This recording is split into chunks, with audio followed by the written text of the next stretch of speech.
What's going on, ladies and gentlemen? You know what time it is. You either get right or you get left. Let's go ahead and get this thing right and get this show started. We got a lot to go by today, and we're also going to have fan involvement today. So sit back, relax. We got you covered. It's the BirdCage, y'all. Let's go. Okay,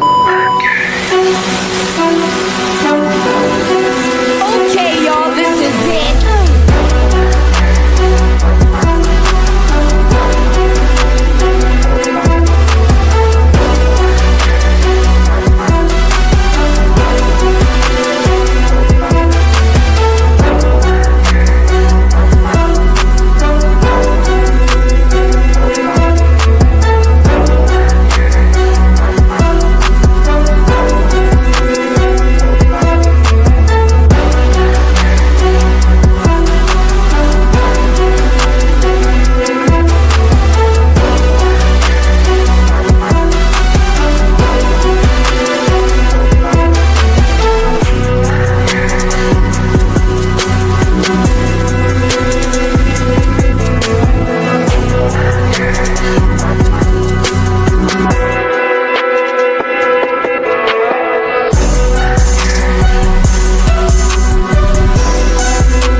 What's going on? You know how we get down. You either get right or you get left, and you're getting right into the place with your boy, the historian. We got some folks that are going to be tapping in with us in a little bit. But however, we got a lot that we're going to cover tonight. Definitely appreciate you guys for coming in. We're going to have a fan segment in here tonight as well, but we're going to start letting folks in just to talk a little bit about the draft and just some of the grades and just a few things and whatnot. We want to try to start this post-draft off right. Everybody's already done their analysis. There's no need to sit there and go through that. We got a few other things that we're going to talk about today.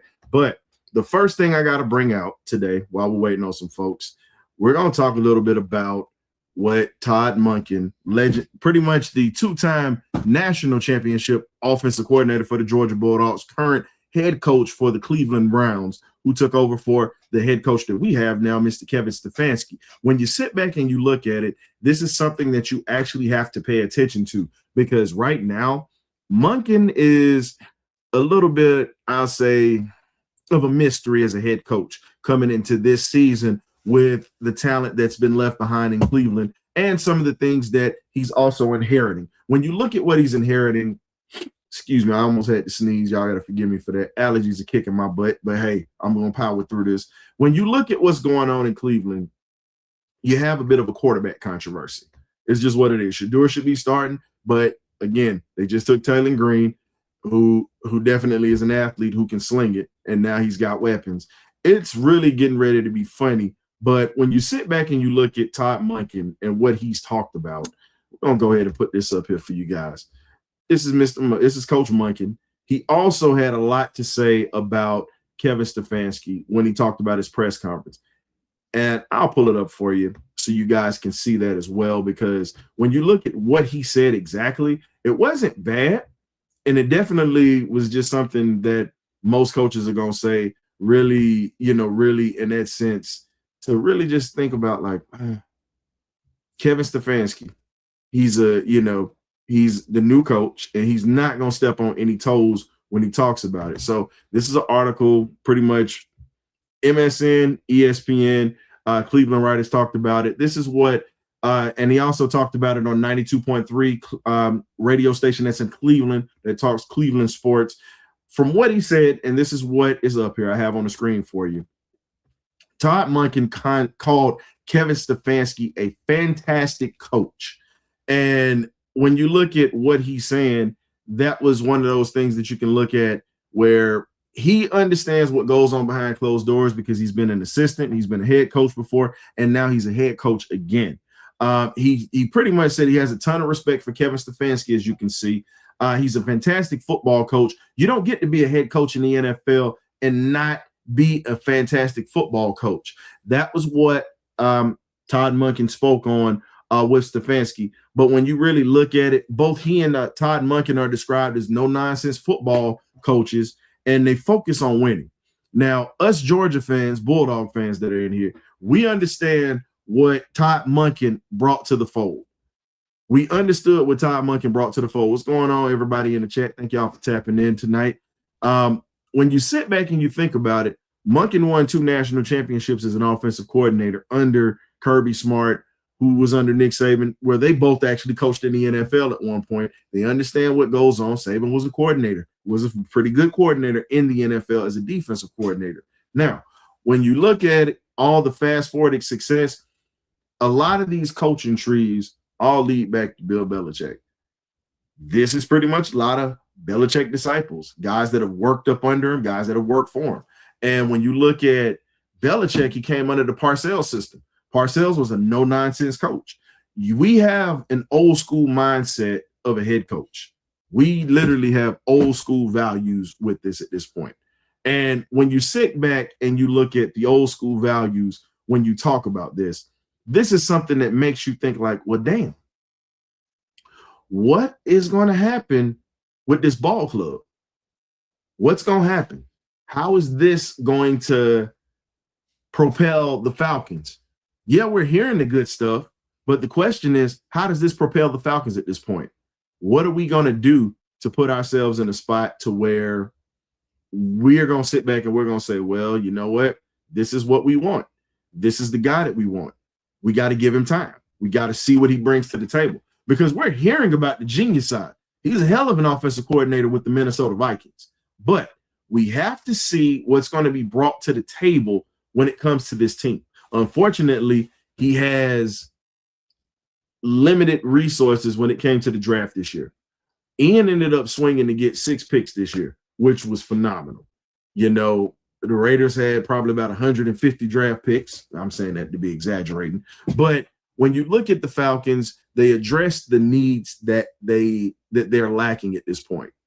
Now, we're going to get into that a little later when we have fans coming in here, as well as folks that are going to actually be coming through that are going to be with the Birdcage tonight talking about some of these players, because there's a lot that's going to come from this situation. But when we sit back and look at it, I'm convinced that Kevin Stefanski at this point is a hell of a coach offensively. Got the track record for it. Went to the playoffs with Minnesota. Had a Kirk Cousins up there. Pretty much had him playing at an MVP level before he tore his Achilles. When you look at him, he does have success as an assistant, but we have to see what he's going to do as a head coach, because Cleveland wasn't really a good stick. He went through 13 quarterbacks. 13. When you talk about going through quarterbacks, that right there is a red flag, but all of that's not on him. Some of that actually falls on that front office. And you pretty much saw the dismay when they drafted Dylan Gabriel and Shador the same year. And now they're drafting another quarterback this year in Taylor Green. So I'm looking at it from a standpoint of, okay, some of this might have not been your fault. I'm looking at it from, I got to give him a chance because he's here now. No, he wasn't my first choice. Wasn't a guy that I would trust. But now that you have weapons, you have a front office that's actually going to let you coach, where they're not trying to meddle in anything that you got going on. Because here's the thing, while you're here in Atlanta, you're either going to sink or you're going to swim. Now, there's going to be a lot of pressure put on you at this point because you have some fan favorites here. And I'll speak up on this here. I don't care about the fan favorites, just to be honest. And a lot of people do. I only care about the wins. If they're fan favorites that happen to help us win, cool. If they're undrafted free agents that no one knows about and they help us win, I'm good with that. Right now, it's about winning. I don't care about jersey sales. I don't care about all the foolishness that a lot of people give a damn about. Right now, you have to be in a situation where you give a damn about winning, because you have really one of the best teams in the division and you have talent. The problem is with this situation, no one's been able to get over the hump of winning during the season when it counts, or letting games slip because of boneheaded decisions. We've been going through this 7 years, going on 8 years. What's going to be different this year? How is this going to be different? I need to see it. I'm not just going to sit here and go on blind faith. Now, I'm not going to tell people how to fan. I'm not going to tell people how to feel, because guess what? You feel how you feel, you fan how you fan. But at the same time, I'm just going to be honest with you. You can't sit here and expect folks to have the same results and you have faith in somebody else that's turning. I say give it time. Give it time. I don't have high expectations for this year except for possibly getting to the playoffs. I'm not even looking at win. Like, I would like to win the division. Don't get it twisted. But the team that has the most consistency right now is Tampa. Now, the one thing they have is a veteran quarterback who pretty much is a bit rebellious. So I don't think Zach Robinson is really going to have a ton to say with this kid until he earns his respect. Baker's going to do what Baker does. But Stefanski in this situation has set himself up to where he doesn't have to call plays. You got two guys that are experienced in that situation to help Tommy Rees. Tommy Rees is capable. He's a smart football mind. But again, I look at his track record. He's been up and down like the price of gasoline at this point, and you see it.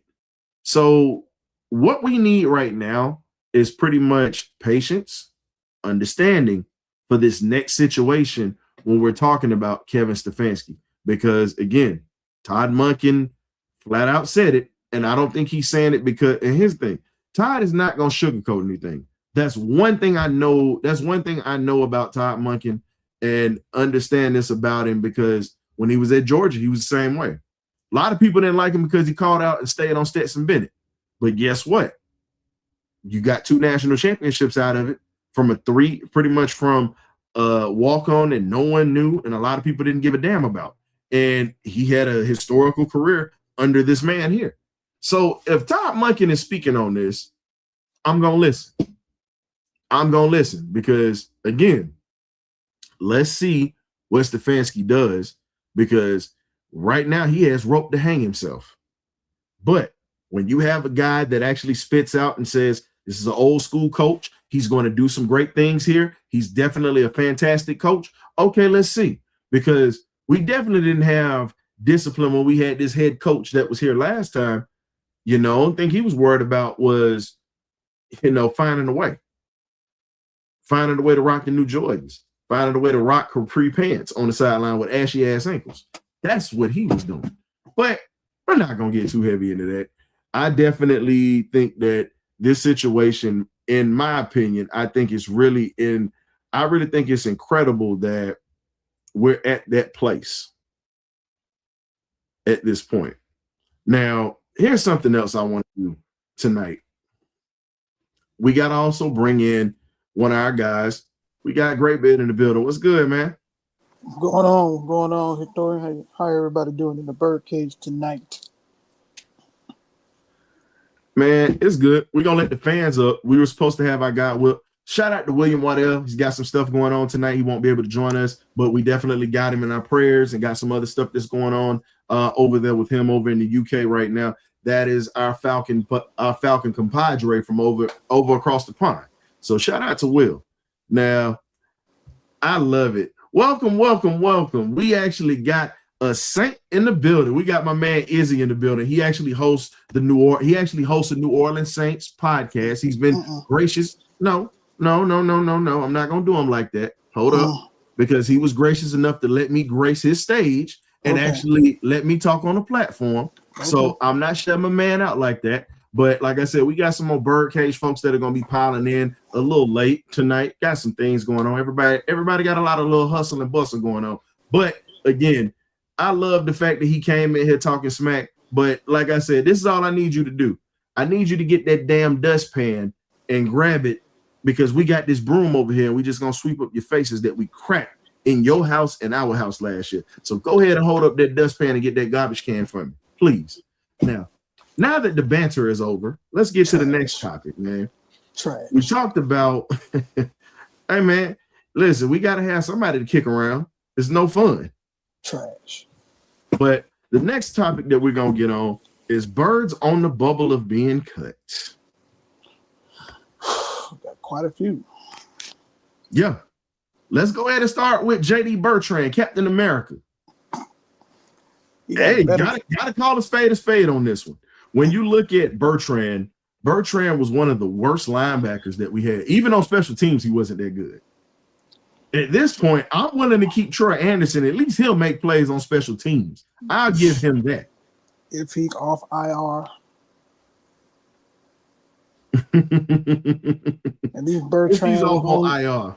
If these Bertrand were on the field and he was available. Can't knock him for that. Can't. You can't.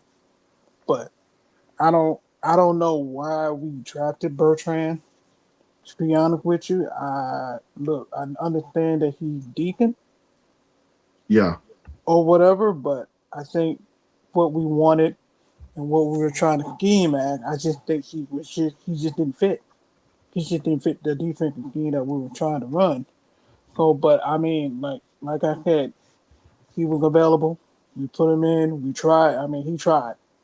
I mean, Troy Anderson, man, it was like he gave us 1.5 good years, and then after that, he only had one good game, man. Come on.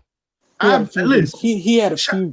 He had a few. Don't shortchange him. No. You got 17 tackles in one game. You get in the Rams game when you have a blocked field goal to where you score a touchdown off of it. Then after that, he's disappeared. He's vanished. You got two real. Let's be real.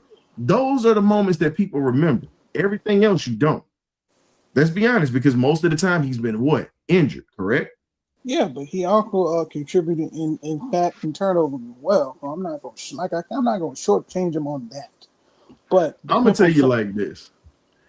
I get you don't want to shortchange him, but I'm calling it for what it is. If we're gonna use him as an edge. He is awful as a linebacker. I'm sorry. I'm not gonna sugarcoat this. He is awful as a linebacker. I agree with you. He is an edge. They drafted him as an athlete, but he played linebacker because, like I said, he only had 1 year as a linebacker. We already passed over the guy that I wanted, who's now Chad Mooma. We both called out Chad Mooma on draft day, and we took Troy Anderson instead. And Mooma has been a monster down in Jacksonville for the Jaguars since he stepped foot on the field. There was one more. And I'm just speaking on Mooma because this is the one that me and you agreed on draft day. And what's scary is this: Mooma hasn't really been injury prone either. No, because he played. I mean, not to mention we passed up on a municipal card winner in freaking N'Kobe Dean. He got his money. Congratulations, and he's playing with the Las Vegas Raiders. We passed up on him. He got to stay healthy too. That's the reason why the Eagles drafted Jahad Campbell, because of his injury issues. And we love N'Kobe because he was a dog. And we know what he can do. But even at Georgia, he was really hurt a lot of the time, but he played through it. But the injuries that he sustained in the NFL kind of, how can I put it? It's kind of stifled his production in the league. But before they went on that Super Bowl run, he led their team in tackles. So I still would have took him over Troy Anderson. Troy Anderson was a project. He was a project. We just drafted him because he can run fast and he can athlete. Tell me I'm wrong. You know what? I ain't gonna say that's a project. I just say he's pretty much just. I gotta take my time when I say this. Y'all forgive me. He's pretty much like an uncooked steak or uncooked turkey in a bag with uncooked giblets. He's rare. Oh, hell no. He's rare. Look, I'm gonna pull it up for you. Here you go. He is rare. He is rare. But we knew that when we drafted him. No, because a lot of people were sitting there hyping that up. I said on draft night that he was going to be not just a project, You're talking about a guy that only played linebacker like 1 year. 1 year. He was a running back the So- previous year. And he played quarterback, and he played, he played multiple spots.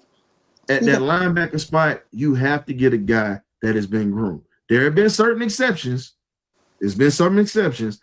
And, Matt Millen, I'll give you an example. Matt Millen, everybody knows him as the horrible general manager with the Detroit Lions. Everybody remembers that. Yeah. Go back to Matt Millen in his playing days. Matt Millen was hell at that linebacker spot. Matt Millen was a down defensive lineman when he came out of Penn State. So he converted to being a linebacker. Most folks don't realize that LT wasn't a linebacker coming out of North Carolina. No, he wasn't. Yeah. He wasn't. So when we look at it, he just changed the position, just how he played the linebacker. Because of his athletic ability. Yeah. So I want to ask you something else. So now we got more birds being on the bubble. And speaking on that, we got a former Falcon also that's possibly getting ready to become a New Orleans Saint. Another Falcon. Ooh. Young Wei Koo. Oh, Lord. Oh, yeah. He's getting ready to become a Saint, possibly. He's gonna probably have a tryout. They were talking about it on ESPN on the article that he possibly could be going to the Saints at this point. Yeah, he got cut with the Giant. Oh, yeah. Becoming that journeyman. He was horrible with the Giants. Let's just be honest on that. Yeah, he was bad. He was bad. But the question I got for you is this.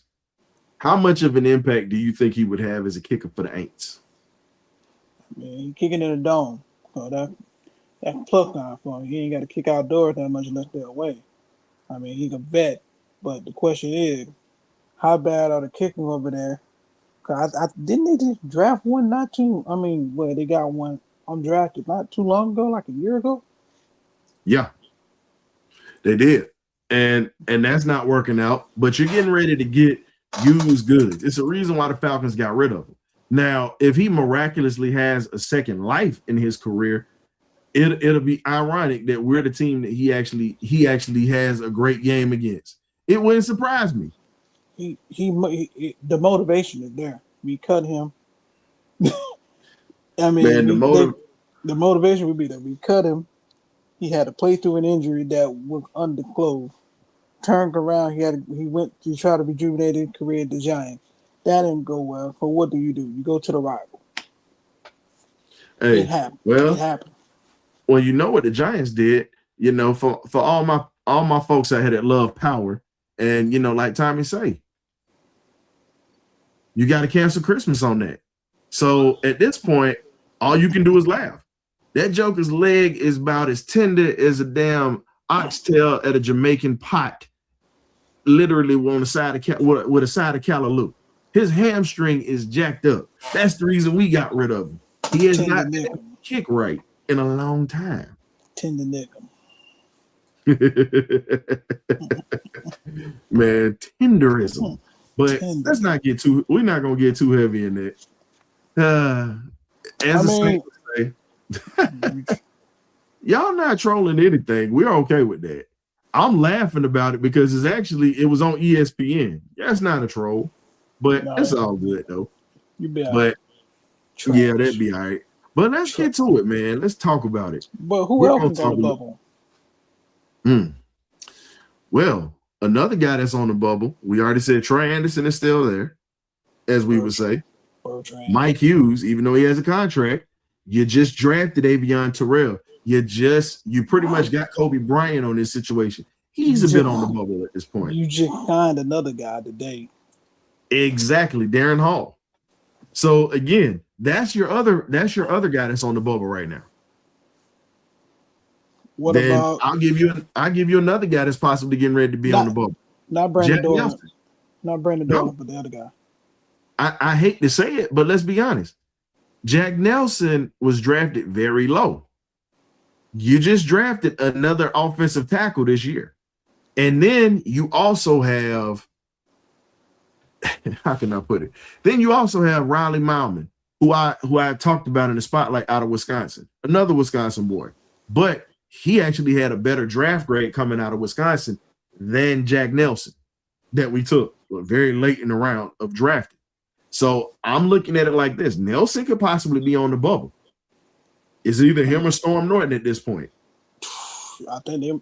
I mean, it depends on who shows up at OTA and in minicamp, because I already know the O line, that O line room, it's gonna be a battle. It's gonna be a you're gonna be some battle waves trying to get to that third spot in their rotation. So that's kind of I would keep my eye on. When we look at that, I still say Nelson still has a chance to make this roster. Storm Norton is going to be a backup, but you got Michael Onyenina from Ohio State that's coming here, and I'm just going to tell you this: here he lost his job before he went to Ohio State, and then he was getting worked last year.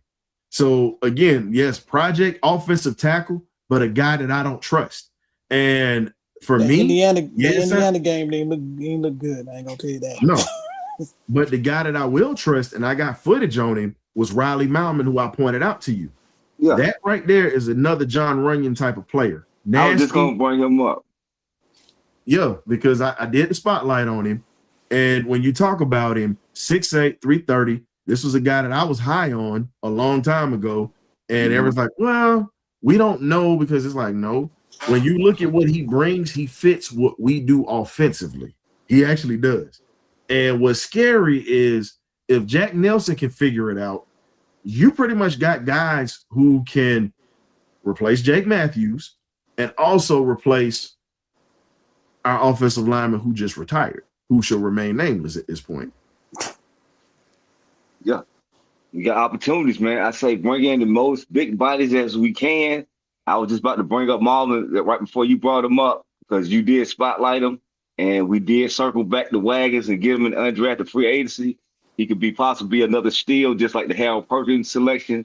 I feel like our staff did their homework, but now it has to pay into fruition of the guys that we selected, though. Let them go and let them battle it out, man. I think the more bodies they got, and even in the secondary, all these cornerbacks and all these safeties and all these DBs we got, the more DBs, the better, man, because you can't never have enough DBs, how much these guys like to pass the football in the NFL right now.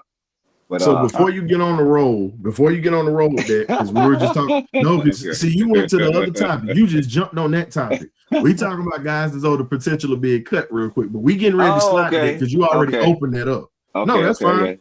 Because that's what we're getting ready to lead into, because we're talking about guys that are getting ready to possibly be cut this year. And that's going to roll into the undrafted free agents that we got and talk about the guys that we just drafted. So with that being said, we're actually going to do this here, draft players with the evals or whatnot. Now, the way that we're going to do this here is we're going to have a player apiece to evaluate. Now, since you just got in here, I'm going to let you evaluate Avion Terrell, and then I'm going to give you a little feedback on that on Terrell, because, you know, I'm a corner, and I'm very, very particular with them damn corners. But in this situation, you were the one who actually called the pick. Why do you think the Falcons took him, and what is it that he can actually bring to the table? And then I'm going to give, like, the breakdown of his game or whatnot. What you got? Well, I got to say, you know, his game is very basically the same exact as his brother. So, you know, like I say, they must really admire his brother's game, AJ's game. They both train and work out together and go through the drills together. So, I mean, that was just a connection, because that's what football is about, is connections and having friendships and things of that nature to work and play together at a high level. Before his playing standards, he's kind of like, this is like his brother. He's very handsy at times, you know what I'm saying? But he's very good in phase. He's a ball hawk, but he can take some risk at times and get beat. But like I said, I like his game, but I prefer a taller, bigger corner that can kind of beat up a receiver. But they chose a smaller guy. But I don't have no qualms with him. I think he's one of the top 10 cornerbacks coming out in this draft. He has familiarity with the organization, but we just got to see how that plays out in the fruition down the line. I'm not a big fan of the nepotism type of selection, but he's here now. Like you said, I'm supporting the logo. And like I say, before his game, like I say, I feel like he gets in and out of his breaks pretty well. He plays the ball very well. I think he needs to play on the outside. And when he comes in, that's just my opinion. And let Mike Hughes or one of them play in the inside.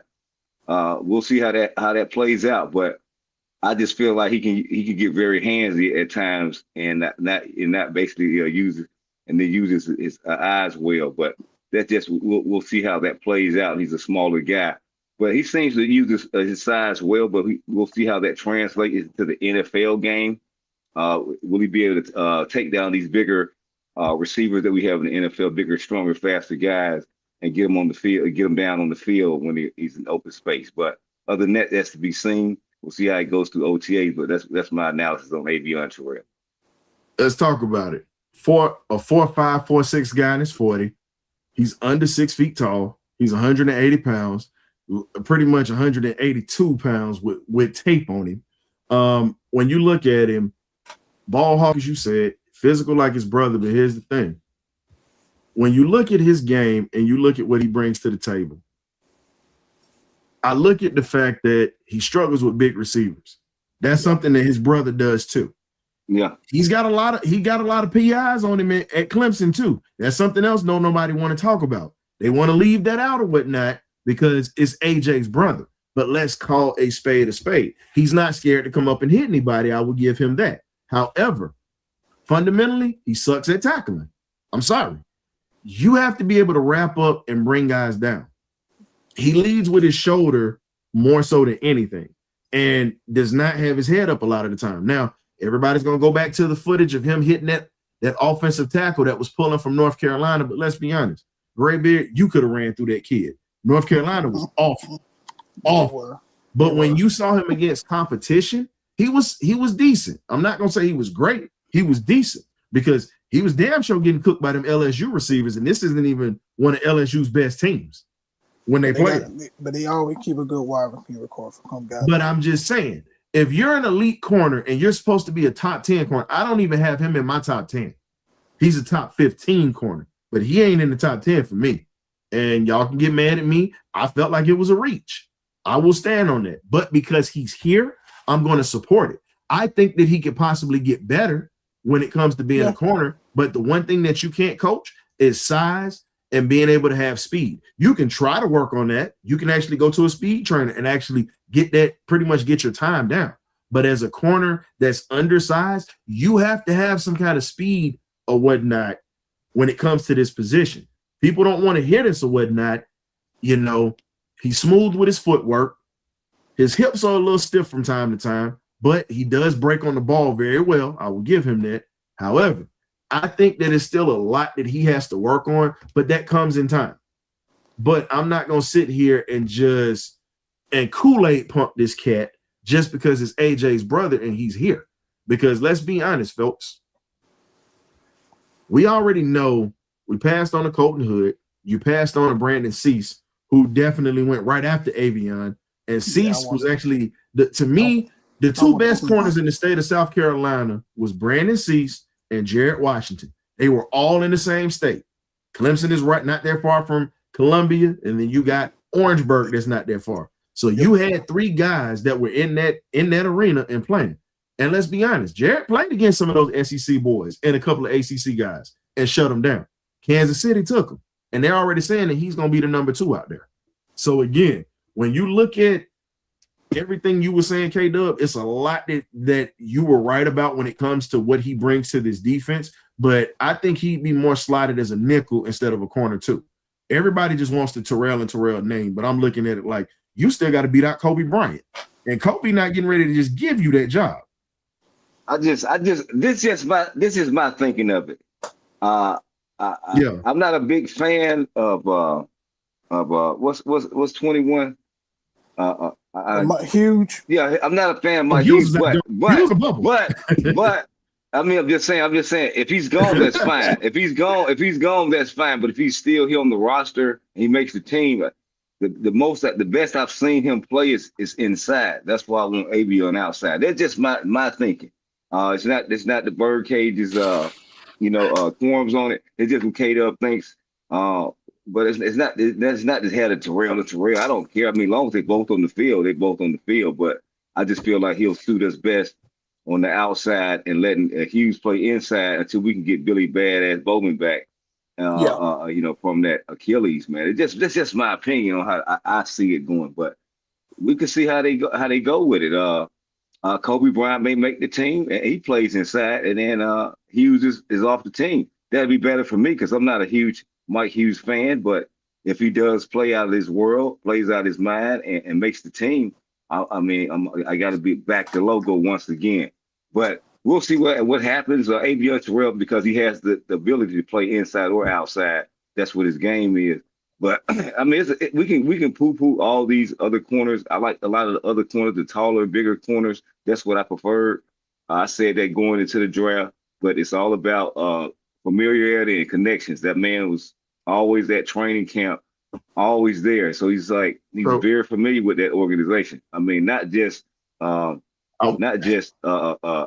his brother, but everybody in that organization. I mean, from the media staff to everybody in that building. He's been up there so many times. It's when you're picking your first pick in the draft, you want to go familiar. You want to go with a solid pick. In their mind, that was a solid pick. It may not be a solid pick in our mind as a fan, but to them as an organization, that was a solid pick to take the guy. So we'll see what happens. I'm not saying it as a fan. Let me make sure I put this out. I'm not saying it as a fan. I'm saying this is somebody who watched this footage and break this stuff down left and right. You get what I'm saying? Because again, how has the connectability with this team been with players that's come through here? How has that worked so far? That's not it hasn't been good. And the thing is, it's got to be proven because we hear, oh, well, they got a connection. Okay, we hear connection side all the time. However, when situations get tight and you got games that you need to win, and you have situations where guys got to perform, they haven't come through. And we're consistently trying to fix these holes that we've had for years because, again, they just didn't do the proper homework. I think next year's draft is going to be the better draft, in my opinion. I think we did good in this draft for what we had, the 6 picks. Yeah, man. He ain't got an extra pick. But we got to move this on to Zachariah Branch. Ray, I'm gonna let you get this one. That's another connection, though. I mean, Zachariah. I mean, he's right down the street, so it's still a connection. What I'm saying, no, because you were sitting here talking about the popcorn lady, the media person, like me. No, I'm just saying him in particular, this particular player. I'm just saying all the connections that he has built. So here's the thing. It wasn't the connection side with Branch. They put that out there to make that a feel-good story. But the truth of the matter is we all know when big boy Christian Miller went off the board because they were going to go D-tackle. And that's actually been put out there. The Saints got Christian Miller before he gets to him. Avion was the next pick. They didn't put that out there like that, but you can see that some prominent voices from EA, from NFL Network, were asked about the Falcons trenches in that spot, and they had their guy, but New Orleans took him. So they went for the next best thing because I believe they were going to go Avion after they went Chris Miller. That just excited the process. But again, it's what it is. We got Branch, which we needed, a guy that's going to stretch the field at this point. Graybeard, what's your analysis on Zachariah Branch? What you got? Well, with Zachariah Branch, man, to me, you're getting lightning in the bottle. You're getting fast. You can line him up anywhere on that offense. And he just got that breakaway speed, quick first cut. He doesn't mind catching the tough ball over the middle, as you can tell when he was with Georgia, because God knows Ghana did put him in some hellacious situation to say the least. But Lord, but the fact that you can just line them up anywhere in the field with him and Bijan, and then you got Brian. Then you got Big Brian coming in at number 15. I mean, there's just so many ways you can move him around the field to stretch the field. He a home run hitter. He home run because he got that breakaway speed. If he make one guy miss, he can take it to the house. It's been proven. Jigak, Alabama.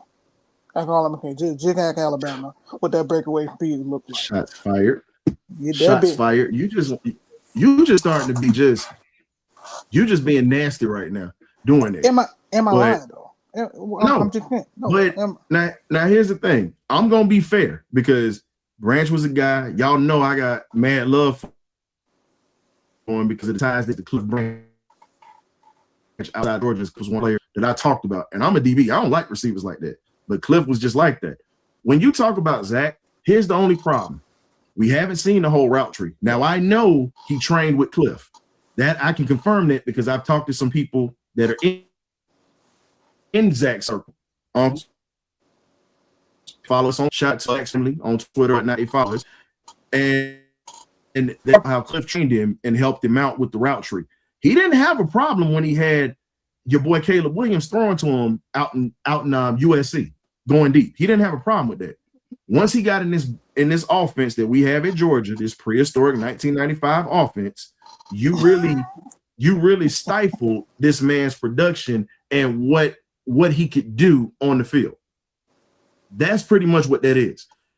We don't know what routes he specializes in at this point. We know he can run the route tree, but we don't know what his go-to is. Is he good on a slant? Is he good on a bang eight? Is he good on we know he can do on a vertical, but how does he run the other routes? Because most of the time we saw him running slant routes 85% of the time, but they were working.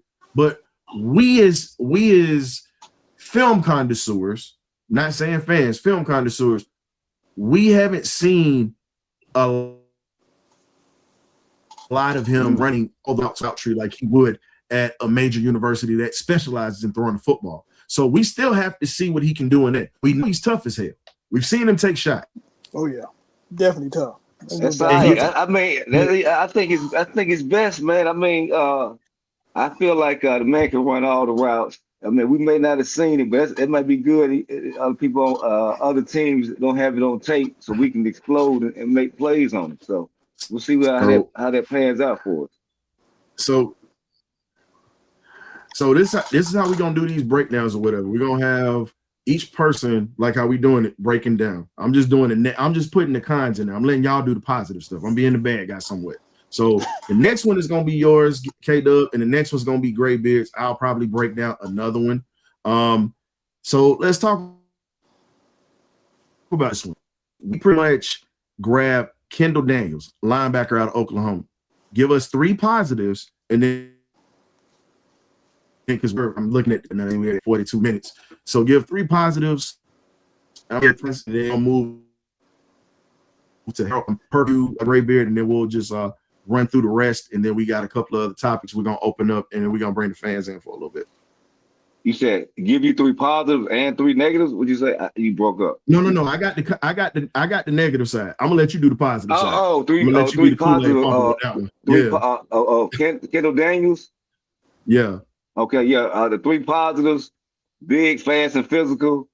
Like I say, man, he looked like a beast, but let's see how does he play like a beast. But one thing I can say is I do trust guys that came out of Brent Venables' defense. Billy Badass came in ready to go.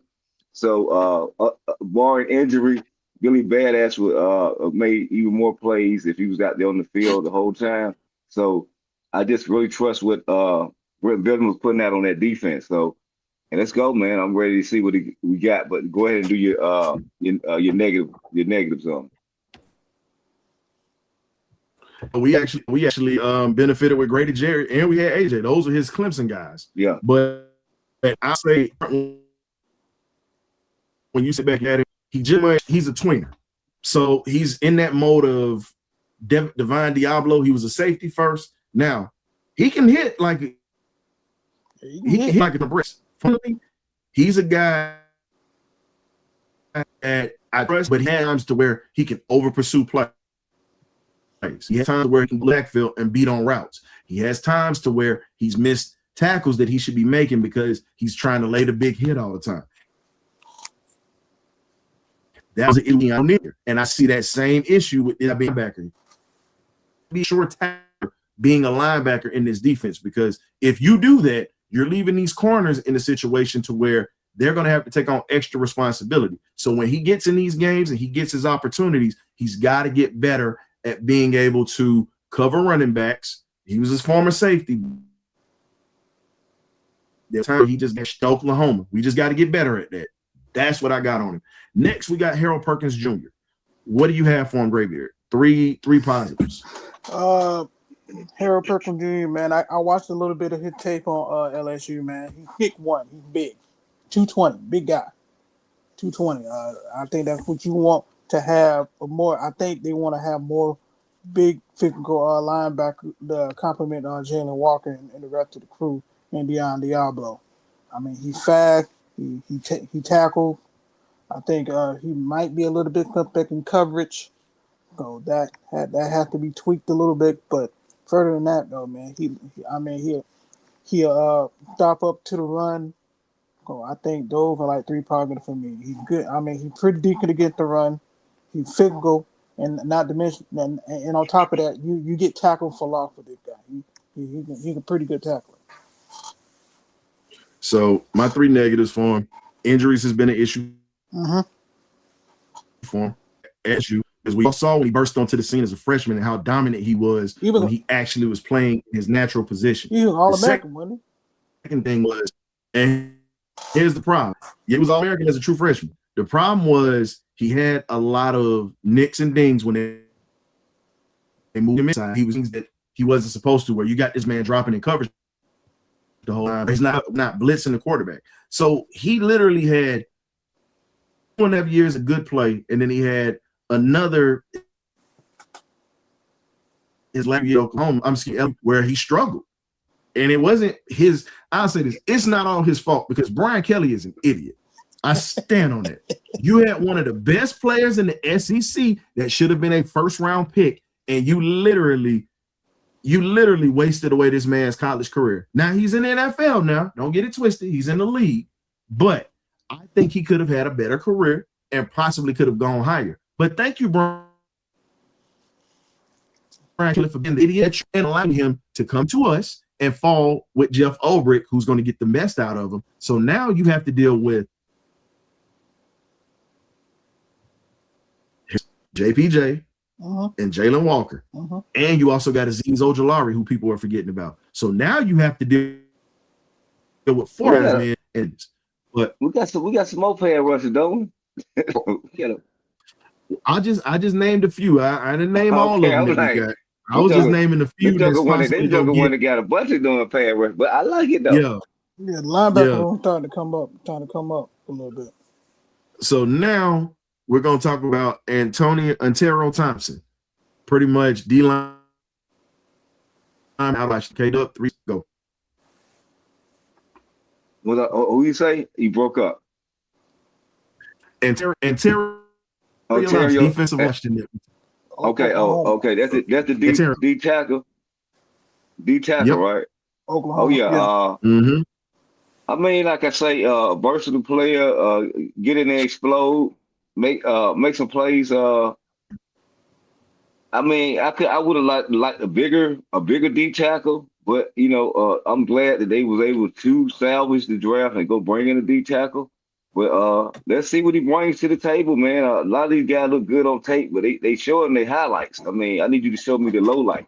So, I mean, I don't really watch a lot of their, that particular school, but I like what I see so far. But like I said, we got to get these guys in pads, get them out there on the grass, and see what they give us. But I'd like to have a bigger, more stouter D tackle. The big run stuff like that, but we'll see what happens. What's your evaluation on the negatives of his story? So when we look at the defensive line and you look at it, it's pretty Jared reincarnation. He's not a true zero technique. No. Yes, we have pretty much got Landale. I'm saying Landale. I'm thinking about the Hawks. I'm sorry. Y'all forgive me. I'm thinking, my mind went right to the Hawks. But when you look at this kid, you talk about his size, you talk about the speed that he brings. Yes, he's got a motor. Yes, he has this, but we need a true, as we call them gap eaters. Yeah. We call them something else, but it's not proper for the show because we're trying to get monetized, but it's other stuff that you would hear. But for me, You had a chance to get Orange. You had a chance to got Xavier Harris, Missouri, we talked, and the thing that mentioned Harris is outside of the arrest was he had surgery on his foot. I think that would hurt because he definitely would have been a problem for us. But this kid, twitchy, undersized, he has moments to where he can take over a game, but when he goes against All-Americans or guys that are a little bit more physical, a little bit more fundamentally sound, he struggles. He's a guy that you when you look at him and you look at how he struggled and you look at his evaluation with that, the speed is there. It's nice. 6'4", 306 pounds. He's not a little guy, but again, I don't trust having an undersized zero technique at the defensive tackle spot. Well, when I went back and watched, the one thing that helped out was his time performance. Yeah, when I went back and watched some of the games that he played in against Alabama, Tennessee, they were flashy. They were flashy. But one thing I did look at, technique need to be a little bit more polished. And one thing about him, he like when he tried to go around, he really doesn't have like a go-to move or whatever. He just trying to straight bull rush. You ain't gonna bull rush no Trent Williams. I'm sorry, it's not gonna happen. So for me, man, shoot, Trent Williams gonna be a Hall of Famer. You ain't doing that with that. But for me, I think I do agree with your negative. He's undersized. That's the big knock on it. He's very undersized. If you're going to get offensive lineman at 330 plus, we don't know how we're gonna transfer that. But like I said, he got speed and quickness. But we'll just see how you do in OTA and in minicamp. So K-Dub, we got Mr. Ethan Onowina out of Ohio State, tackle. This is the guy that I was talking about when you came in, and that was when you went into that part. He's a guy that I just can't trust just yet. I watched him get his ass handed to him multiple times. He lost his job at Rice, and then and then he was in and out of the lineup. Period. This is a project dude. Yeah, I mean, I feel the same way you feel. I think it was that's more, I feel like the reach, but you want to bring in guys. That's what I said. You want to bring in guys in the late rounds. That's every draft. Bring in guys in the late rounds on that offensive line. Let them battle it out. You always cut them or whatever. Put them to the practice squad. You see some guys that you can develop and put some coaching and some training into it. Maybe they can give you some good solid minutes. A year or two down the road. But I'm for bringing these guys in, these offensive linemen, because we need to rework this and revamp this offensive line, in the worst of ways. So I mean, he's a project, like you said. I do agree on that, historian. But I do want to bring in these bodies, the Malmans,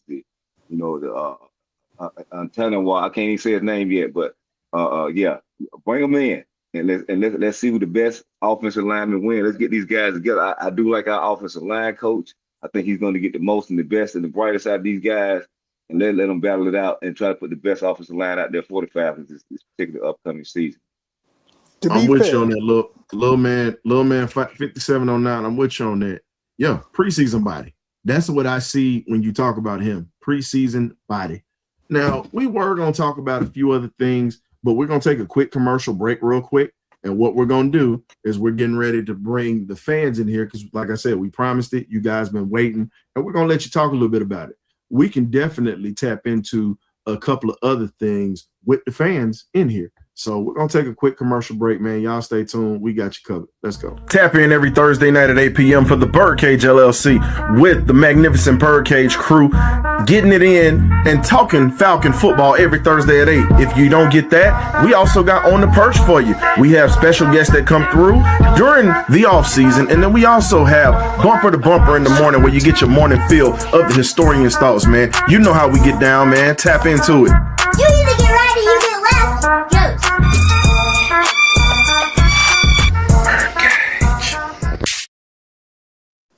Welcome back, ladies and gentlemen. Definitely tap in during the off season. We got some other stuff that we're going to be working on, bringing in more interviews, and we got a few things that's going. So I'm going to go ahead and share the link for you guys. I just shared it here on the YouTube side. I'm about to put it into the X side of it. So if you want to come in here, talk a little ball with us, Falcon ball, like, look, we don't mind you saying ass, damn, hell.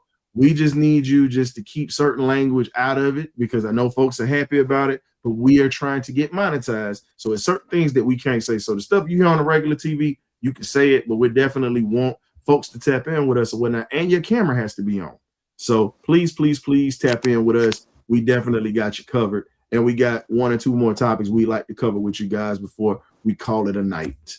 So the next topic that we're going to talk about while we're waiting on the fans to get in here, I gotta bring a few things up. The possibility of what the offense could possibly look like right now. And we heard a lot of things with how this offense is. The Falcons are pretty much going to have possibly 4 to 6 wins this year. Now, that was actually said by a couple of NFL insiders and sites because right now they don't know what the quarterback situation is at this point. We know Tua's pretty much going to be in this spot. I mean, coming in right now pretty much to be a stopgap just to make sure Penix is healthy. But again, depending on how this season goes for both of those guys will let us know if we're going to be drafting a quarterback next year or not. And that's the reason they're saying it. But I believe that I think we still could win a division. That's my opinion on that. Right.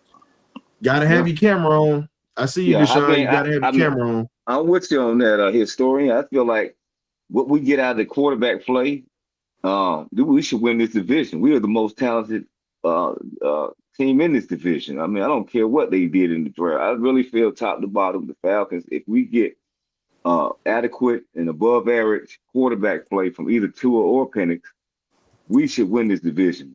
I mean, with the coaching staff that we brought in and the players that we brought in and the talent that we have, I mean, there's no excuses. I don't understand. We should not have these blunders with the time, not calling timeouts, all the little nuances we had, losing games. We brought in a better special teams on paper, special teams coach and punter and kicker. So let's go, man. Let's see what that plays out to be. So I'm making an exception this one time because I did see Deshaun his camera wasn't working. I did see him trying to work. He's having some issues, like real legit issues with it. So Deshaun, this is the only time I'm literally letting you up without your camera on because I know you are a Falcon fan and you tuning in. We just had somebody to flash us last season. That's why we're not doing the cameras off. But yeah, that's the reason why. So what's good, man? What you got for us? Oh man, a long time no talk to y'all. And I heard about the Pasco with the dude. I heard the grapevine. Okay, we talking about the boys coming, the young boys coming in. All right. To me, I think the draft was pretty. Excuse me. I think the draft was pretty good. With the limited picks we had, I think IC did the best job he could. I mean, shoot, most GM probably would have folded under this pressure. I like them all in one kind of way.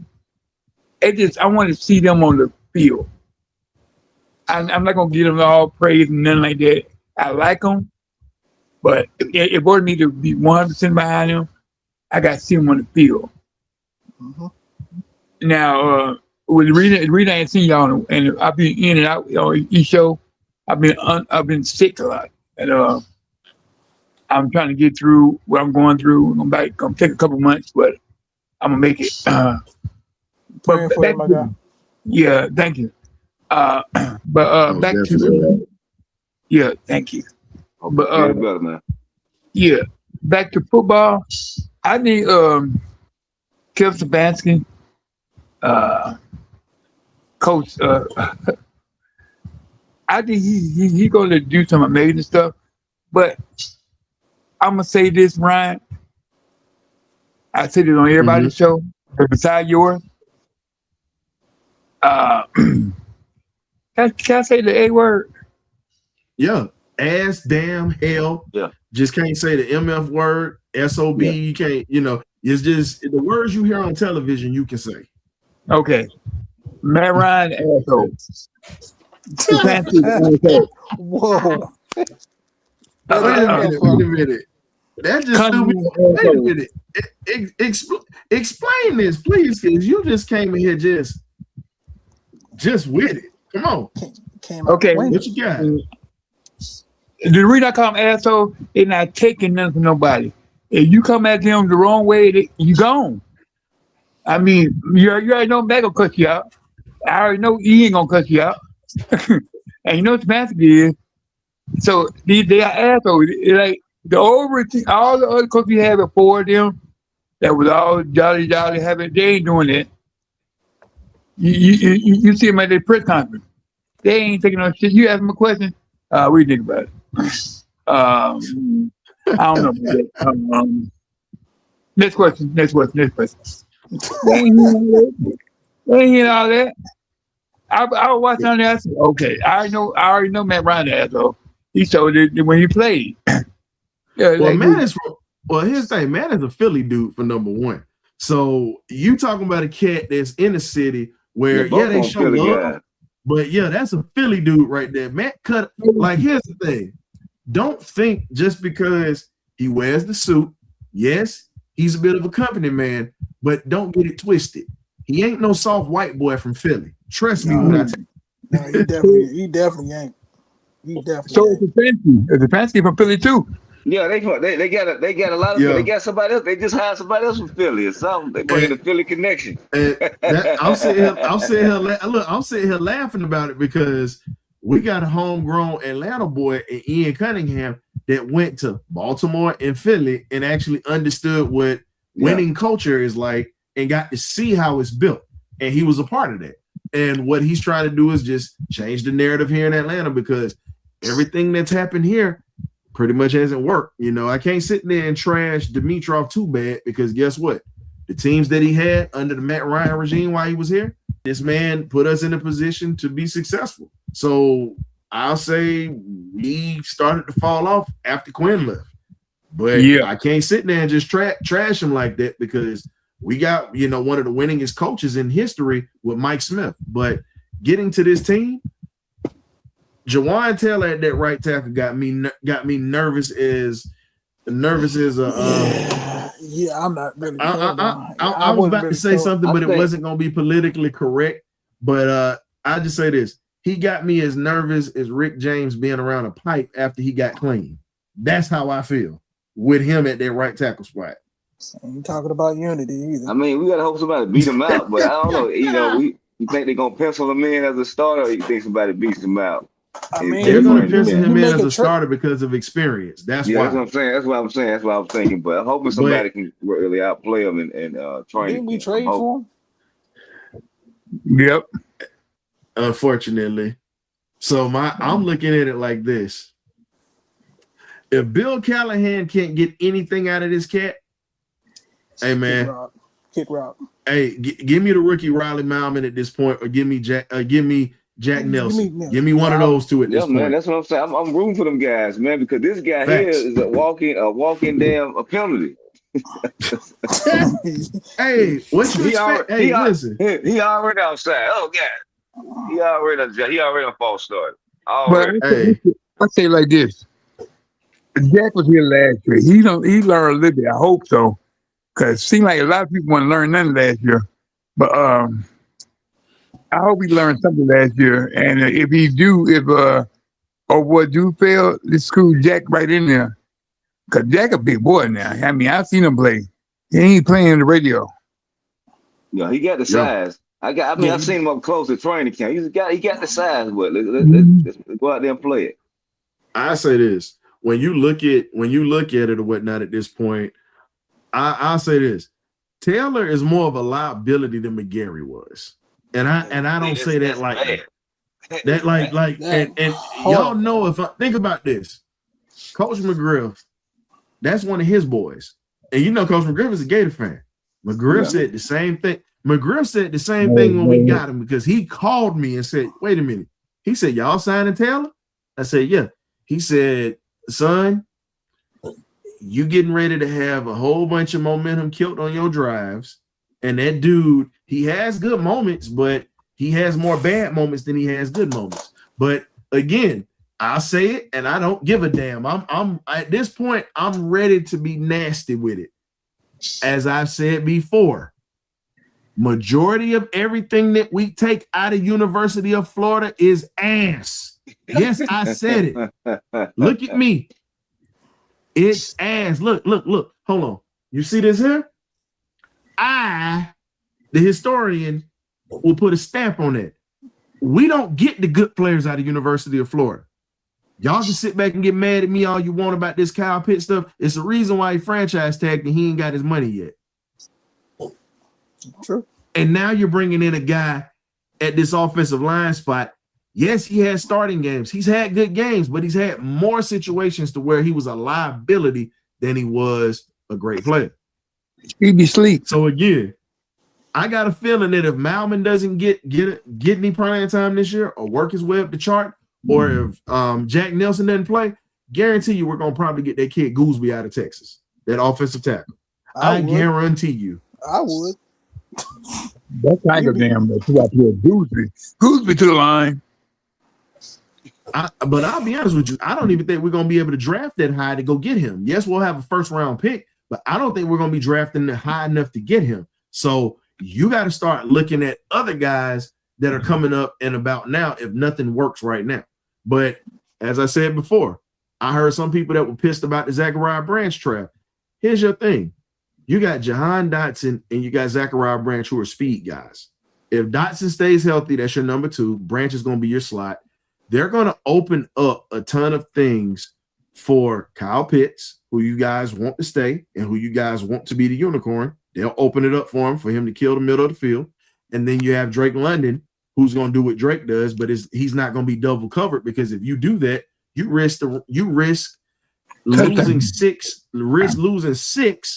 with Branch and Dotson speed. So again, pick your poison in this situation. I think it was a smart move. And not to mention Bijan, you can move him out of the backfield onto the line too. Yeah, Bijan just that's. I'm not even mentioning him. He's in a category of his own. We talking about the listen. We talking about the guys that are in positions to be He trying to go get MVP. You know, they might not even get the ball. man. I'm just saying, you know how they do. They get caught up with Bijan. Wait a minute. Zach Robinson did that mess. He did that mess. We got to pray our new offensive coordinator get called up. You get fall in love with this guy. Be like, who number 4? Tommy Reese done been relieved of his duties 2 times. So I'm just saying, I'm a little nervous about that though. But I'm not gonna sit there and stay on there. So here's something else I want to ask y'all about on this next topic that we got coming up. You got, like we said, we were talking about the free agents or whatnot. I kind of got a little something set for that free agent class. You're talking. We already talked about Riley Malman. You got James Brockmeyer, who I'm gonna be honest with you, I think he's gonna be our new starting center. Yeah, Brockmeyer's a damn good center. I do like. I need both of them to make the team. Both of the offensive line. Facts. And here's the other thing. You got a walking turnstile in Cam Dewberry out of Alabama. We all know about that. Bama fan, look, I got some Bama fans that are Falcon fans, and Nando is one of them. Nando even said this in the conversation we had. He was disappointed when they got Newberry. Disappointed. And the guy that we all talked about was Bruno Awuzie. I would have taken him over Dewberry. Now, I think Carlos Allen Jr., the kid out of Doug High, is going to be nasty on the defensive line, rotational piece, who I think can grow. Homegrown guy. But here's something else that most people are not talking about. You got another branch-like receiver in Malik Rutherford that's coming from Georgia Tech. And Benny. No, I'm talking about same body type and same speed. Malik Rutherford and Branch are literally the same type player. Jack Strand is going to be a problem at that quarterback spot. I'm going to tell you this here. A lot of y'all not going to want to hear this. K-Dub, I'm sorry. I got to put it out here. If Tua and Penix don't perform, that kid that's right there, Jack Strand, if you ever look at that footage, he's a Ben Roethlisberger type of quarterback. He can move around in the pocket when he needs to, but he's big, strong, and can deliver the football. And I've seen him take shots, but I still don't think he's going to beat out the backup that we just signed. What's your boy's name that just signed as a backup? Simeon. So tip of my tongue. Trevor Simeon. I don't think he's going to beat out Simeon because Simeon's got experience. But if you're talking about pure talent alone, he beat Simeon out. But Ryan, what's up, buddy?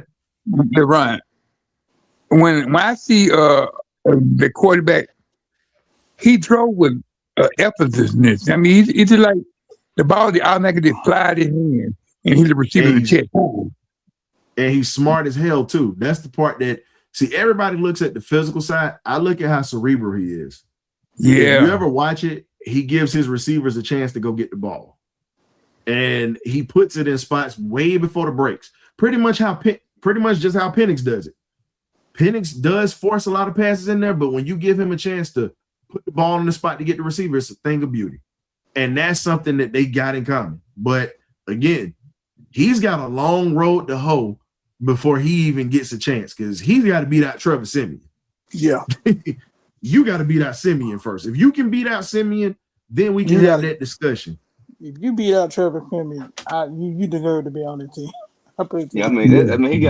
Trevor Simeon has a boatload of experience. So sometimes experience trump card is a trump card because what you don't know is just what hurts you. And I'm just looking at it like this. I know even if he doesn't beat out Simeon this year, he's gonna still be on this roster and he's gonna be learning. I guarantee you that they're gonna groom him to where he's gonna have a shot. So that right there, he's a hidden gem. He is a hidden gem, and for the Falcons to actually go there and actually look him up, I'm not mad because before the draft happened, I had footage on him. I actually had a spotlight, but didn't put it out. So that was one of my spotlight guys. So I've had two spotlight guys, that we brought, that I've talked about that we brought in. Now, here's something interesting. You got Jack Velling out of Michigan State. That is an interesting one. Yeah. How do you guys feel about this tight end room now? Because it's starting to get real testy at this point. I like the competitive. But Stefanski, he loves tight ends, so definitely does. But it look loaded though. Do y'all think this put Charlie Warner on the bubble? No. No. Charlie Warner is a very smart, cerebral player. Knows how. I think he's good. I think he's good. Only reason I asked that is because remember they just brought back Austin Hooper.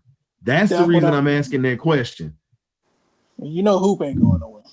Hoop got them reliable hands. So I don't know, man. I like it. I like the competition though. This guy Jack Vealing, he may bump down to the practice squad, but I like the competition. I like Hoop.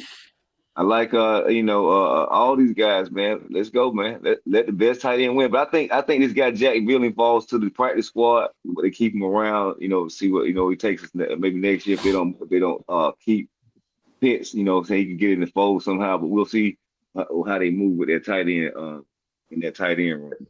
We got K-Dub, you better not, K-Dub, hold on. You better not say that too loud, boy. What's that? Say what too loud?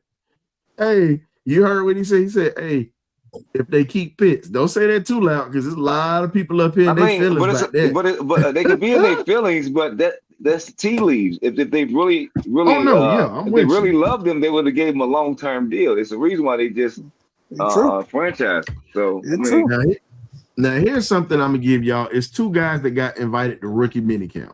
Two guys. You got Clayton Powell-Lee at the corner spot from Georgia Tech, about 6'1", 6'2", 185. He can run. Definitely, he's gonna be a special teams guy. He's gonna make the squad. You got Nyland Green, who played at Georgia and went to Arizona State, and he was invited home. Nyland Green. Yes, you got Nyland Green. He's another corner, but he can also play receiver too. Think he should have stuck with receiver, but we'll see. And then Brandon Frazier, the tight end out of Auburn. That right there is a game changer because Brandon Frazier was definitely one of the best tight ends in the country this year, and he didn't get drafted. and we got. I'm surprised he didn't get drafted. Again, we got Kobe. Think about it. We got Kobe Bryant last year, and he was a 3-time All-American at that corner spot. I mean, guys just fall through the cracks, and a lot of things. There's a lot of stuff behind the scenes that we don't know that play out. That drop people's stock. So, it's a lot of things a lot of variables we don't know about as the average fan that these teams know about. A lot of times these guys just drop through the cracks. But I mean, that's how we get a Hal Perkins, man. Things like that happen. So we got a lot of wide receivers. But here's the thing, though. 12 of them. Well, here's the thing, though. You throw around the term average fan when you say that, but you know that we got people that we talk to that do scouting, and we've had one of the scouts on this show that we actually got a resource with.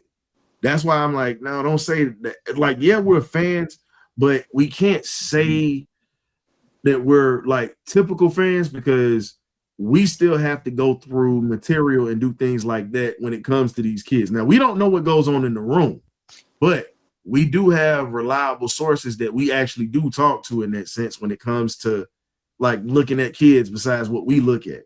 Because remember, we got a lot of coaches that we still talk to too. Yeah. I'm not knocking that. I'm just saying, but it's still some people we don't know that these teams they get information. They give them information from all over when they're drafting these kids. But that's all. But here's the thing. Here's the thing. Us a lot of players that don't even hit the radar for them either. That's the other scary part because there's that much talent across the country. And I'm looking at it like this. The wide receiver out of Miami, Keelan Marion, I think he would be a solid piece. I think he's going to be a special teams guy, but I think that he's going to be a special piece where he's going to be a second or third string guy that's going to get playing time. Chris Blair is still here, by the way. Shout out to Prairie View A&M. I'm a little disappointed. I'm going to say this, and then we're going to get to this next part. I'm disappointed in the Falcons organization at this point for just going after the kid. I'm glad you got the guy from Morgan State, but you know that he's a camp body, and I want him to make the team, but I'm going to keep this honest with you. He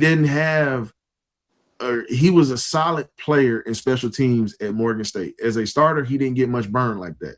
But who's to say he doesn't get a chance to play?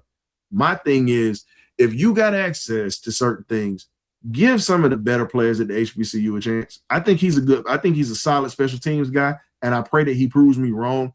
But give guys that are standouts like Chris Blair was for us. Get those type of guys shots because it's a ton of these guys out here. I mean, it hurts nothing to bring somebody in. Hell, you brought in Cash Jones before you brought in Curtis Allen. Seattle's got a steal with Curtis Allen right now, and he's getting ready to move on. We were supposed to have an interview with Virginia Union's Curtis Allen tonight, but because he was invited to Seattle for rookie minicamp, he's been showing his ass. We just had his coach on last week, by the way. So again, no disrespect to Cash Jones, but Cash ain't carrying Curtis Allen jockstrap, and I stand on that. Y'all can be mad at me all you want, but you don't get a Harlan Hill Award for being a trash running back. You got 2,409 yards. You led the whole NCAA, not Division II, the whole NCAA with 35 plus touchdowns on the ground. Yeah, I love my dogs, but that was a sympathy pick getting Cash Jones. Hey, look, all Dolphins, y'all know it. Come on, dog fans. Nah, it was a sympathy pick. And we all know that he's gonna be he's gonna be a special teams guy. We know that. But if you're talking about depth in that running back room, I'm gonna have to clap. If he make the team even on special team, I'm gonna clap. I don't think he's gonna make the team, Cash Jones. That's my opinion. And I love my Georgia players. I think the 4.3 speed is gonna help him because he's gonna end up being a gunner for us. And that takes some of the pressure off some folks. What's one thing Kirby staff does is show his guys how to make teams on special teams. So I would not be surprised, but I just got to see it to believe it. But yeah. I still think the kid out of Morgan State is going to be a special teams guy or a practice squad guy. That's just my thing. I think that's what's going to happen, and I think and it's okay to make a living on special teams. Hell, Bill Bates did it his whole career. Darn sure did. That man, that's what he was known for. Think about it. Jonathan Slater, Jackie Slater, Hall of Fame offensive tackle's son, played for 10 plus years as a special team. He played a little wide receiver too, but he was mainly a special teamer for New England. Yeah, I see we bringing a lot of receivers in, so they're looking for somebody to make the team off one of these receivers. They brought so many in. I watched the kid Andrew Anthony from Duke. I watched him against Miami, and I watched him against Georgia Tech. Mm-hmm. He torched their ass. Excuse my French. Oh, he might be a guy that makes special teams and might want to use in that kickoff return, the punt return coverage. Gonna keep an eye on him. Yeah. They brought in so many receivers. They really want at least one or two of these guys to make the team, man. You brought in a lot of. I'm talking about a lot. I ain't think this. Here's the receiver. So, fellas, here's a receiver that's going to be a problem for us, and then we're going to move to the next topic. Vinny Anthony II out of Wisconsin. That's going to be our return man. Book it. Book it when I say it. And when you look at it, you think Zachariah? They put Zachariah back there? I hope not. I'm gonna tell you, no. At this point, you got Vinny Anthony, who's a hell of a return man. Malik Rutherford was a return man with great speed, just like Branch. So I'm looking at the fact that Cash Jones is a 4-3 guy. There you go. He might be there you go. So what I'm saying is this: you brought in multiple guys that are going to be special teamers. They can be special teamers. And I think these guys are going to be fighting over spots as a return man, as well as gunners for our punt team and also hitman for the kickoff team. That's what I believe is going to happen. I can see Cash Jones as a return man. Yeah, I'm fine with that. Yeah, I take that because I know if he get a straight line, he can run. Yeah, we he know can that. go now. He can go. He gets some speed now. Yeah, I can see that. I can see that. I think that's what's going to be the funny thing. I think that's going to be the funny thing. And then, you know, when you look at this team, I think, you know, we had one more topic, but we ain't even going to touch on that. We're going to say that for next week. But I say this, man. I like what we have going. I like the fact that we have a solid special team, pretty much a solid following when it comes to undrafted free agents. We're going to have some diamonds in there, which they're going to build from. But for some odd reason, K-Dub, Great Big, I got a feeling Riley Malman gonna end up finding a way into this lineup, and it's just too obvious with his talent, bro. He find a way. Me too. We need the offensive line to be one of our strongest anchors on the team. It'll be the funniest thing. I need somebody to take Jake Matthews' spot too. Just go out there and beat him out. It's gonna be the funniest thing, bro. I got a feeling that you're gonna probably end up putting Bergeron out to be a tackle. Even though he's good at guard, I think his natural spot is at tackle. I think you kick him out to be a tackle. I think you get the kid Brockmeyer to be the new center, and I think you sit Ryan Nizel at that guard spot. Move him down. I think that's the sneaky like it. I really think they like Brockmeyer. I think that's a steal to them on that center. Yeah. I really think they really truly like that Brockmeyer.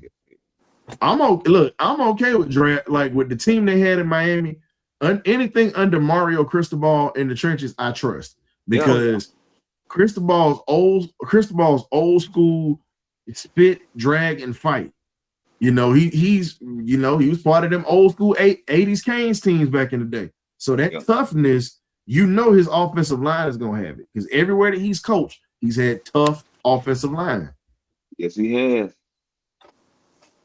So lastly, we'll say this. Looking at the draft class for the limited amount of picks that we had, I think we did a hell of a job for the limited amount of picks that we did because we addressed every need that we had. Corner, receiver, D-tackle, offensive tackle, and linebacker. Yeah. When you address that, and then with the undrafted side, where you see all that talent that they pulled in, I still keep saying it, K-Dub. I got a feeling that quarterback is going to be around here for a minute. Yeah, I mean, we needed to bring in a quarterback, you know, just to have more quarterback in that room. So I want the guy to make it. we beat out Trevor Siemian, bring some more talent, youth there. I mean, I like to have veteran experience, but the veteran experience is too. But with the concussions, that's you got to deal with that also. You never This know. man, that man get hit the wrong way, and what that brain is nothing to play with. I like the But fact you know that we what? brought. Go ahead. Go ahead. No, I'm Go just ahead. okay. I'm just okay. I like the fact that we brought in players of this magnitude for the competition that we're going to have when they get to OTA, minicamp, and training camp. People are going to be like, look, either you or me. And that's what you want to have, especially when you get ready to approach week one. Gotta have that type of competition in every position. From the quarterback position all the way down to the kicker. I want competition. Nothing unchecked. We need competition. And we've been needing that. Been needing. Now Let's go. here's one funny thing that I'm gonna throw out here for our secondary, and it's just a little fun fact. Y'all can look this up. Yeah. So in the last 3 seasons of football, Xavier Watts has averaged 6 interceptions a season. Average. 2023 with 7, Notre Dame in 2024 as well with 6, and then he had 5 with Atlanta. Should have had 6. But if you actually do the numbers on that, add and divide, he averages 6 picks a year. So you got a ball hawk in the back. Yes, you do. That's what you have. And you pretty much got the cleanup man, as my man Willie D would say. If y'all know who Willie D is, shout out to one of the original Ghetto Boys. Yes, Cleanup man. Billy Bowman is the cleanup man. Yeah. But when they took those guys, they both led the nation in interception. Yep. And what's funny is Malachi. It was those two and Malachi Starks. That's the scary part. Crazy. That is crazy. And then they come in the league taking the ball away. Billy Badass still got some room to talk because his season got cut short. But I think he got some things to say because, like I say, Watson kind of made his name for himself in the league. And if we can get Avion to come in and play up to his talent, being a ball hawk, man, that'd be like a nasty secondary. I mean, really nasty, taking that ball away. I know everybody keep talking about it, but see, I got to ride with my dog Kobe Bryant because everybody forget that even though he held, like, put it this way, Mike Evans was gonna do what he did, but how many times do you see a rookie put the clamps on a Hall of Famer like that? That man got baptized by fire. And he got baptized early, and guess what? He got baptized quick. No. I'm not knocking Kobe. I want Kobe to get out I'm not saying you. The more DBs on the field, the better, man. You need more DB. You have to have solid DB play. Anybody can go there. Anybody can go there, and we need them guys to step up and play big time ball. Avion is a rendezvous. Here's my thing. Avion is a rendezvous barber. I see he like to use shout out to my man Tyree. He's using my little saying I like to use. Yeah, he hears me. Look, this fool hears me say this all the time. So that's why he threw that out. Okay. Yeah, this fool hear me say this all the time, man. That's when I'm hosting the Falcon Spaces on X or whatnot, talking to fellow Falcon fans. I'm in the cut like peroxide. That's exactly what I say, and he wants to use my line. But it's okay. I'm on your ass like back pockets. Like my man Flossie said. But I do like Kobe Bryant, the fact that he didn't back down either. I like it. I like it. And that's what I'm trying to ask y'all. You got a corner like this that does not back down from anything, and he's not afraid. For him to say, "Hey man, that's Mike Evans over there." Hey, man, he and I know he had that look, but somebody say, "Hey man, you got to guard Mike Evans." Man, Mike Evans. I got something for him. That's pretty much the mindset that he had. Somebody posted a clip and they asked him that, and he said that on the sideline before the game. And I said, okay, I like it. No fear. I like anybody else would have pissed down their leg in the first true, like that wasn't his first true start, but your first true start against a receiver that is arguably going to be a Hall of Famer. Yeah, Yeah, first ballot. Ain't no he first argument. He ballot. going Yeah, in. He he going first No, in. I'm ballot. saying it's not even an argument with that. I'm saying Yeah, arguably yeah, a yeah, first yeah. ballot Hall of Famer. Yeah, yeah. Yeah, He, he And he if first he first ballot. isn't a first ballot Hall of Famer, that's a crime. Yeah. That's a crime. He first Mhm. ballot in my mind. In my Man, mind, he first ballot. with this Hall of Fame, man, you never know, man. No, they Well, got hell, that. they did Belichick dirty. So at this point, Yeah, if you you never got know. a You know. guy with 8 Super Bowl rings, 6 as a head coach, 2 as an assistant, and you don't put him in, that's a crime. Just like I keep telling people, no disrespect to Prime, and I love Prime, but you literally don't have Lester Hayes in the Hall of Fame. 14 picks in the season, 2-time Super Bowl champ, multiple time Pro Bowler, and was truly a shutdown corner in the 70s, 80s before he retired, and he's still fighting to get in. Yeah, you tell me what the logic is in that. It's a ton of players that should be in right now. Breeze should have waited. I don't give a damn. Breeze should have waited, and then the kicker that came in, this should have waited. Like, it's just at this point, I can't trust the Hall of Fame to do the right thing. I can't. You think Tom gonna get in? First ballot. I'm talking about first ballot. Does a pimp love his gators? And you know Tom Brady is going. Anybody you feel like they changed the game, they usually go in first ballot. I'm saying at this point, Yeah, you don't know. You don't know. You don't because know because I look at some of these let's be numbers. I'm like, real. this person should be in. This person should be Let's in. be real. Hell, I'm gonna give you a football player that's got numbers to back up his career. London Fletcher is not in the Hall of Fame. He's got the same numbers that Ray Lewis got. That's why I say it's a popularity Yeah. contest. And think about it. And London Fletcher was a lower round pick and kept a job for years and was one of the best linebackers in the game. Yeah, man. But it's again, the popularity contest. It's the media life kid. When you're playing days, it's a lot of it goes into these it's criminally underrated that Tommy Novus is not in the Hall of Fame. Jesse Tuggle is not in the Hall of Fame. And they have better numbers than some Hall of Fame linebackers that's in there right now. So for me, I can't trust it, bro. I can't trust them to put Brady in there either. And Brady is a first ballot Hall of Famer, no matter how you feel about him. Yeah. That'd be shocking though. It'd be shocking, but I wouldn't be surprised, but it'd be shocking. But because I know how much they love some Tom Brady, so we'll see what happens. I call that man the nature boy of the National Football League. Nah, wait a minute. No, he's not the nature boy of the National Football. That's Joe Namath. Look, I'm trying to That's figure out how you the owner of a team, part owner of a team, and you calling games. I'm like, that ain't collusion. That's why I call him the nature boy. No. Tom Brady, no. If you're gonna compare him to a wrestler, Tom Brady is Triple H. Think about it. I like that. Multiple time champ. Marries the boss instead of marrying the boss's daughter. He literally is owning a small owner, minority owner of a team, and he calling games. You tell me that ain't no Triple H type move. Hell, Triple H running the WWE. It ain't quadruple H. To the boss's daughter. That's all I'm saying.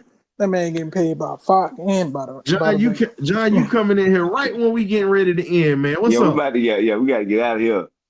Hey, good evening, everybody. I'm at work. I had to start doing something. Either I've been robbing and stealing, so I had to doggone get me a job.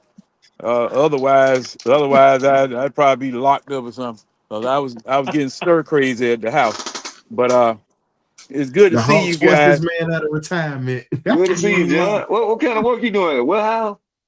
No, I'm just doing a little old security job, man. Just guarding movie equipment. Okay, I got you. You know, just something to do. But I did want to come in here tonight, and please, Ryan, if you will allow me, you guys would allow me. A media mogul passed yesterday. Yeah, man. Ted Turner, rest in peace. Ted Turner. Now, gentlemen, I could list more things that he didn't do than what he did. because this man was pivotal in putting the Atlanta Braves on the map all over the country.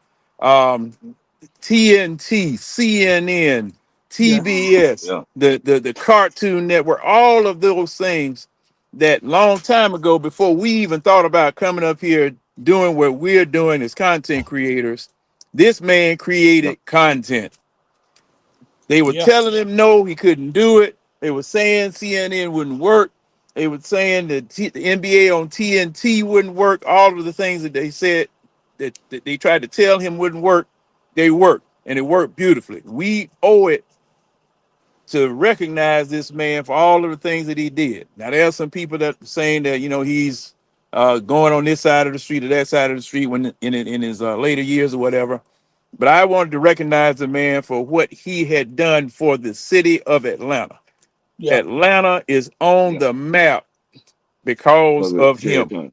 Because see, I Yeah. knew about Ted Yeah. Turner before I even knew about Arthur Blank. Because Yep, hey, Yeah. I didn't same know here. Arthur.